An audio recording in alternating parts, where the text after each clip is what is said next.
रमज़ान का महीना बरकतों और माजिज़ात का महीना है, जिसमें हमारे पास एक बहुत अच्छा मौका होता है कि हम अपने आप को ज़हनी, जिस्मानी और रूहानी तौर पर मजबूत और पाक करें। जहां ये तमाम फ़वाइद मौजूद हैं, वहां पर ही हमारी ही चंद गलत आदत के वजह से हम इस मुबारक महीने से मुकम्मल फ़ायदा नहीं ले पाते।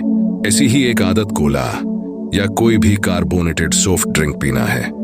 इस वीडियो में साइंस के मुताबिक हम कोला के चंद नुकसानात को देखेंगे और क्यों सहरी और अफ्तारी के वक्त इससे दूर रहना चाहिए। सबसे पहले पानी की कमी या डिहाइड्रेशन के बारे में बात करते हैं।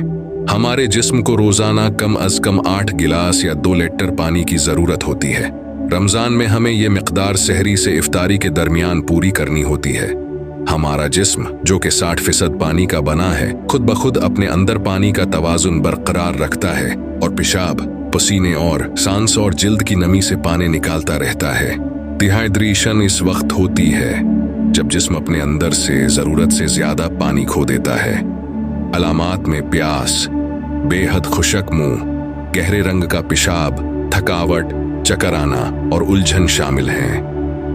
कोका कोला और बाकी कार्बोनेटेड ड्रिंक्स सब में कैफीन होती है, जो कि एक जाना माना डाययूरेटिक है और जरूरत से ज्यादा पेशाब का इखराज करवाता है।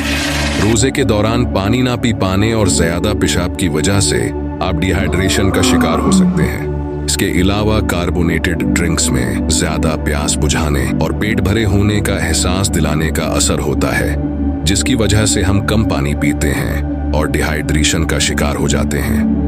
कोलाज में आर्टिफिशियल मिठास के असर को कम करने के लिए फास्फोरिक एसिड डाला जाता है, जो दांत को गलाता है और अगर अफ्तारी में पेट खाली होने के वक्त पिया जाए तो मैदे पर बलगम की तहना होने की वजह से मैदे पर हमला करके अल्सर का बाइस भी बन सकता है।